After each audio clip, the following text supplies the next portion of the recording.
je m'appelle Katia et je viens tout juste de créer ma chaîne YouTube à destination des personnes qui veulent faire des créations de peinture pouring. Pardon, je viens d'avoir le Covid moi aussi. Donc voilà, cette chaîne est destinée aux personnes qui veulent faire de la peinture pouring et qui débutent.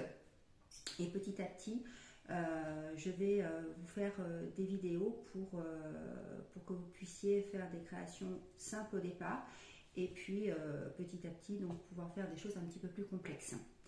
Donc aujourd'hui je vais pas, vous n'allez pas voir de création parce qu'il faut bien débuter et pour bien débuter, il faut savoir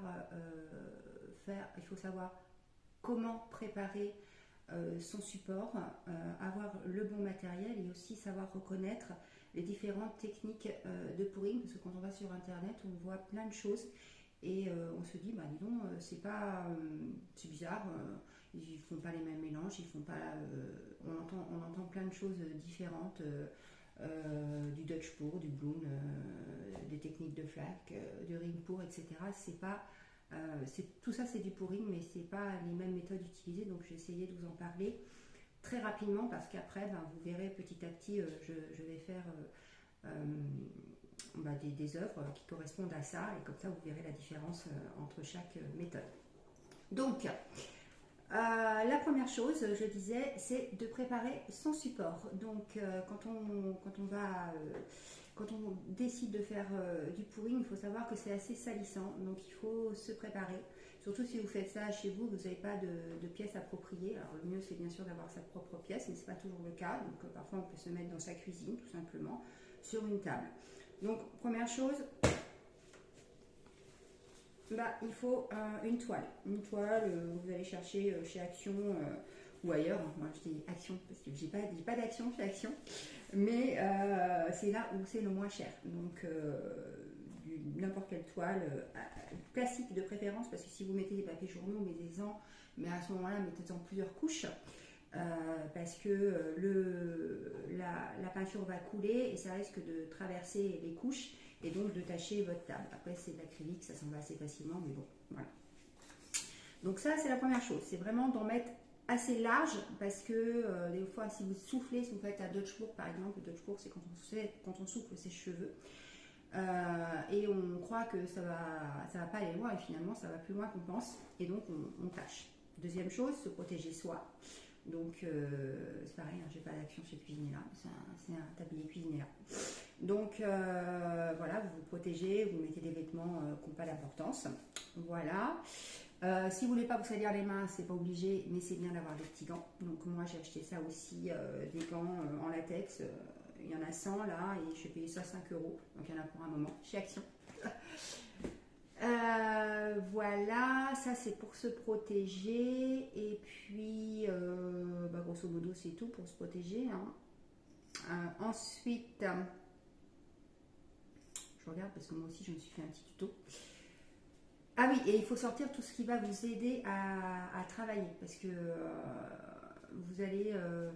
vous n'allez pas forcément penser à tout. Donc sortez bien en fonction de ce que vous allez faire, en fonction de la réalisation que vous allez faire.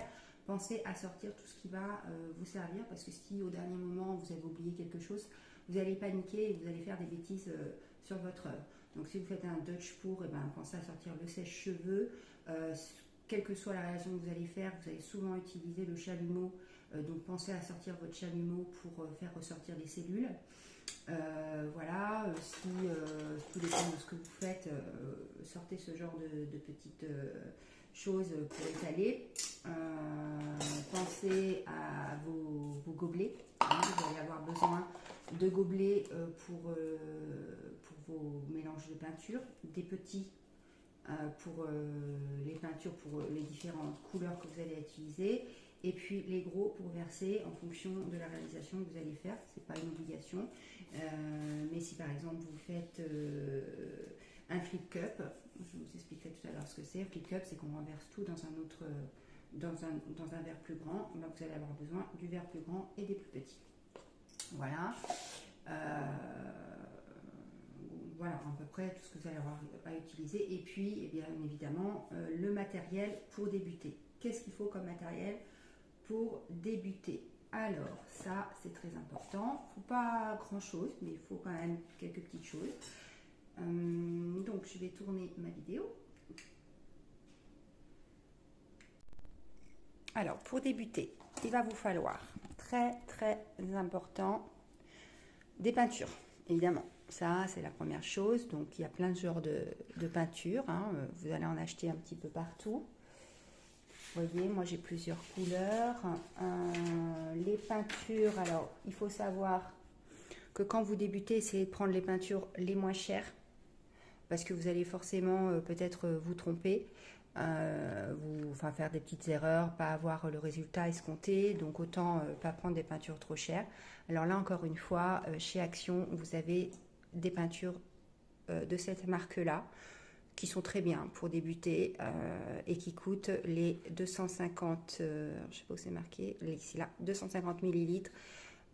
Aujourd'hui en tout cas, alors ça va peut-être augmenter parce que tout augmente en ce moment, mais en tout cas toutes ces couleurs là, vous voyez, Van Blechmilk, je sais pas quoi, moi je les ai payées 1,99, donc là c'est vraiment à défier toute concurrence parce qu'ailleurs des peintures de 250 ml ça peut monter jusqu'à 8 ou 10 euros. Voilà, donc il y a pas mal de couleurs, il n'y a pas toutes les couleurs. La PBO acrylique blanche, elle est hyper importante parce que elle va se mélanger avec ça, avec l'Ovatrol Flotrol pour faire un activateur de cellules blanches. Et il n'y a que celle-ci qu'il faut utiliser. Donc celle-ci, moi je l'ai prise, mince, je ne me souviens plus. Si, c'est Cultura. Bon, vous la trouvez ailleurs, hein, mais vous allez la trouver que dans des magasins de peinture, enfin de déco, enfin d'activité, on va dire.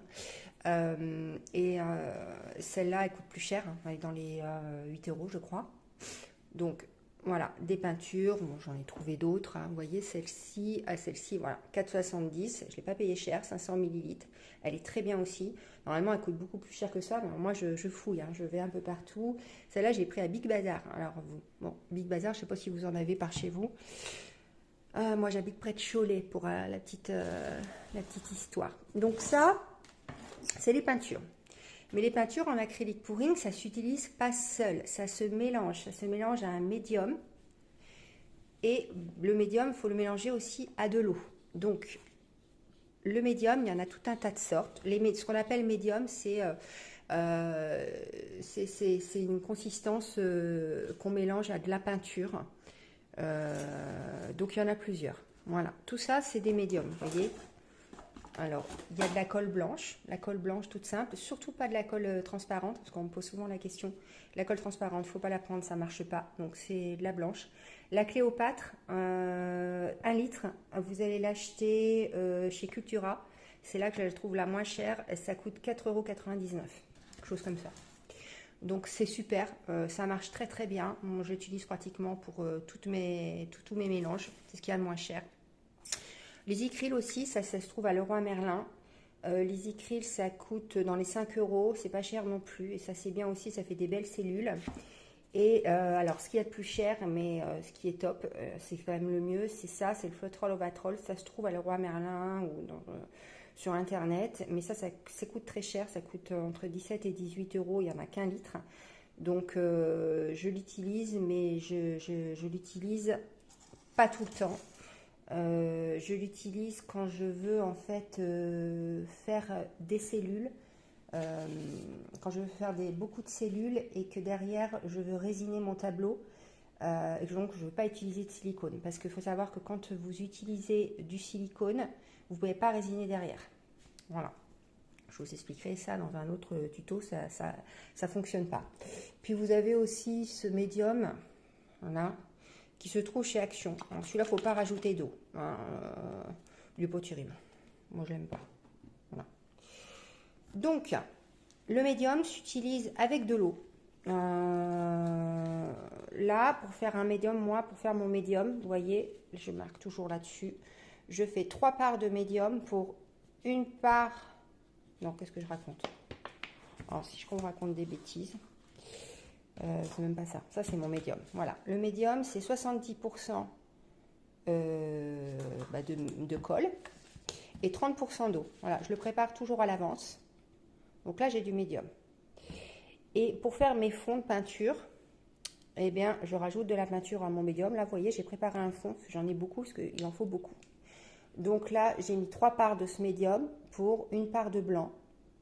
Et j'ai un fond de peinture blanche que je vais pouvoir utiliser pour mes fonds. Par exemple, pour faire un swipe. Vous saurez ce que c'est le swipe si vous me suivez. Voilà, ensuite, en matériel, qu'est-ce qu'il faut d'autre? À part la peinture. J'espère que c'est pas trop brouillon, hein, mes histoires. Il va vous falloir des petits gobelets comme ça pour faire vos mélanges de peinture. Vous voyez, par exemple là, j'ai fait un mélange de peinture. Voilà, c'est un petit mélange de peinture. Alors, pourquoi c'est préparé? Parce que je prépare toujours mes mélanges de peinture un jour avant, minimum un jour avant. Ça permet de ne pas avoir de bulles et puis ça permet d'avoir des plus jolies cellules. Si vous le faites au dernier moment, vous aurez moins de cellules. Puis vous aurez plus de bulles. Donc voilà, un plus gros gobelet si vous devez verser vos peintures dans le plus gros gobelet en fonction de ce que vous allez réaliser. Des petites touillettes pour touiller. Alors moi j'ai ça, hein, mais c'est parce qu'en ce moment j'ai que ça. Mais sinon vous achetez des touillettes comme des touillettes pour le café par exemple. Ça coûte pas grand chose. Et puis des petites spatules comme ça. Voilà, j'en ai plusieurs. Ça, c'est pour les swipes, souvent. C'est tout. Ah, et bien sûr, pour faire des belles cellules et rajouter dans les peintures, en général, on rajoute 2 à 3 gouttes dans les peintures, de l'huile de silicone. Voilà, PBO, c'est comme ça, c'est ça. Alors, l'huile de silicone, vous en trouverez chez Cultura ou ailleurs, je suppose. Ça coûte dans les 4 euros. Je ne sais plus exactement, entre 4 et 5 euros. C'est pas très très cher. Hein. Il y en a même du moins cher, je crois, ailleurs. Enfin, moi, je crois que c'est le prix que j'ai payé. Voilà. Et quand vous mettez de l'huile de silicone comme ça, vous voyez, moi, là, je vous montre un exemple de ce que j'ai pu faire avec de l'huile de silicone. Alors là, il est brillant parce que j'ai pas mis de la résine, hein, mais par contre, j'ai mis du vernis, pardon, je perds mes mots. Voilà, celui-ci, c'est un flip cup que j'ai réalisé il y a quelques temps.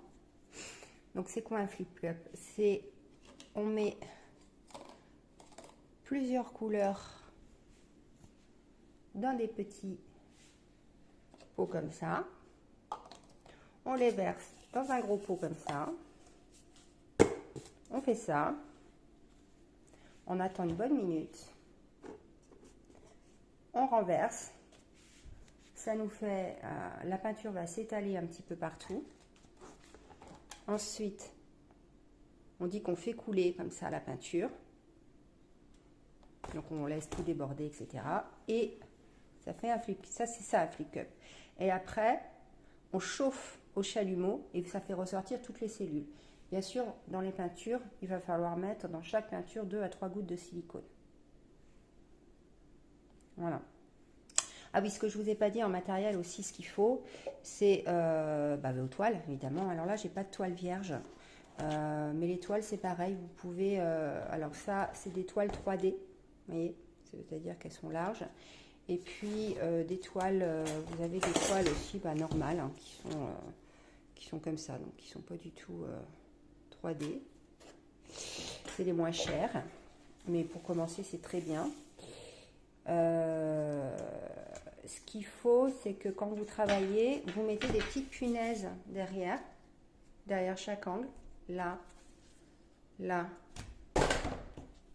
là et là, de manière à ce que ça soit sur votre table, que de ne pas poser directement sur la table, parce que sinon la peinture va coller et vous ne pourrez pas nettoyer la peinture qui déborde. Donc, soit vous mettez des punaises comme ça, il faut que ce soit bien sûr bien droit. Hein. Vous pouvez vérifier avant de peindre. Pardon. avant de peindre avec un niveau que votre peinture est bien droite, c'est très important. Ou alors vous mettez des gobelets à chaque angle. Voilà, moi des fois je fais ça quand j'ai pas de petites punaises. Et puis du coup votre peinture elle est bien surélevée, ça dégouline. Et puis voilà, c'est propre et vous attendez que ça sèche pour le retirer. Voilà. Ça, c'est un swipe que j'avais fait. Voilà. Un swipe, alors c'est-à-dire que j'avais fait un fond blanc, ça le swipe, un fond blanc, et j'ai mis de la peinture, des filets de peinture les uns derrière les autres, 3 couleurs. Et ensuite, quand on dit qu'on swipe, c'est-à-dire qu'avec une spatule comme ça, ou alors avec un, je sais pas, une feuille lisse, très lisse et un peu dure, ou une sous-chemise, enfin ce genre de choses. On swipe, c'est-à-dire qu'on fait ça comme ça. Je ne sais pas si on voit bien. Voilà. On fait ça et ça va faire plein de petites bulles. Et puis après, moi j'ai soufflé avec une paille. Ah oui, c'est bien d'avoir une paille aussi pour souffler. Voilà. Alors des fois ça fait plus de ronds, ça rend pas forcément ça un swipe. Le swipe ça rend pas toujours ce qu'on veut, hein. Cette fois ça fait plus ça normalement, mais bon là ça a rendu ça, moi j'aime bien. Donc je vous ai fait le matériel pour débuter, la préparation. Alors les différentes les différentes techniques, vous allez les retrouver dans les commentaires. Mais rapidement, il y a le Dutch. Alors, je vais me remettre, vous allez revoir ma petite tête.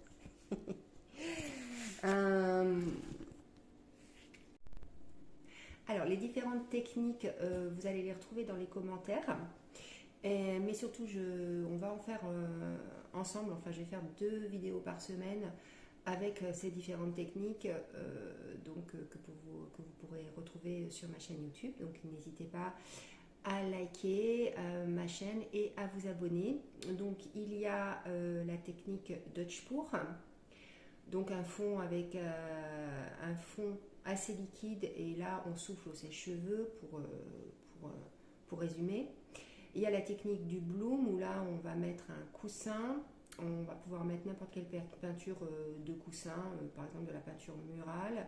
On va superposer toutes les couleurs au centre. On va souffler un petit peu et après avec un tour de potier, il va falloir avoir quelque chose pour tourner. On tourne et ça va éclater les couleurs, c'est super joli. Par contre c'est salissant. Et on va avoir la technique de flaque. Donc par exemple on a 2 couleurs, on va faire des flaques, plein de flaques sur sa toile. On met pas de fond là, on va pratiquement remplir sa toile avec les flaques. On superpose les couleurs. Après on peut par exemple avec un cure-dent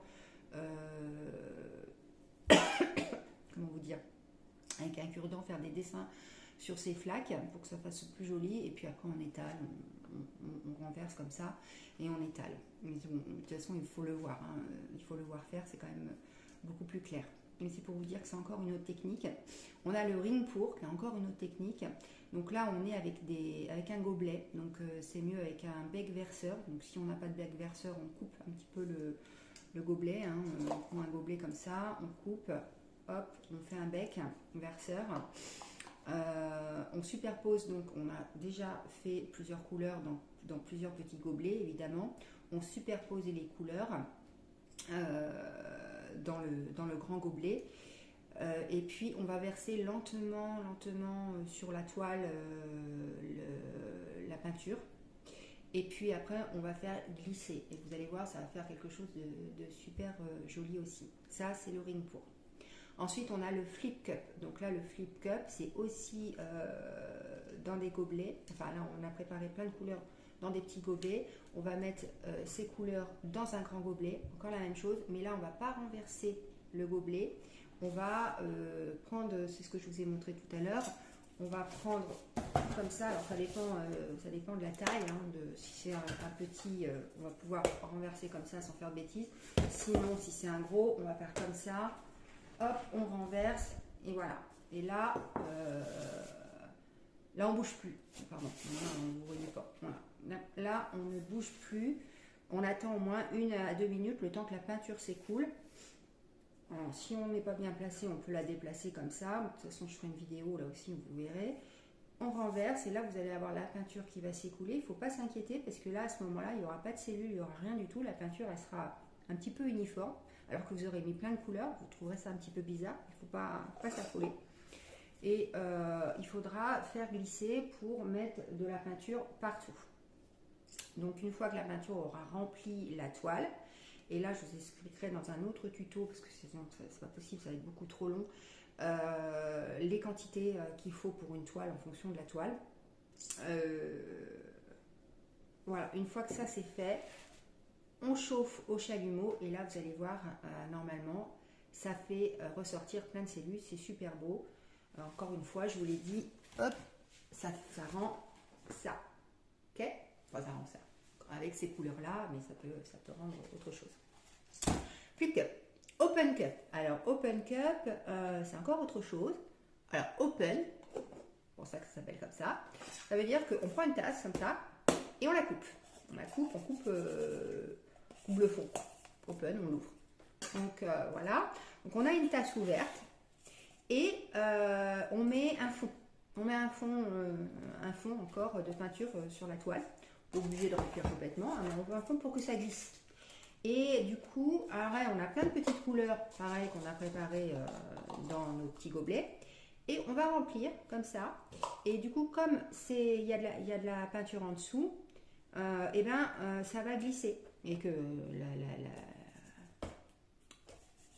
comment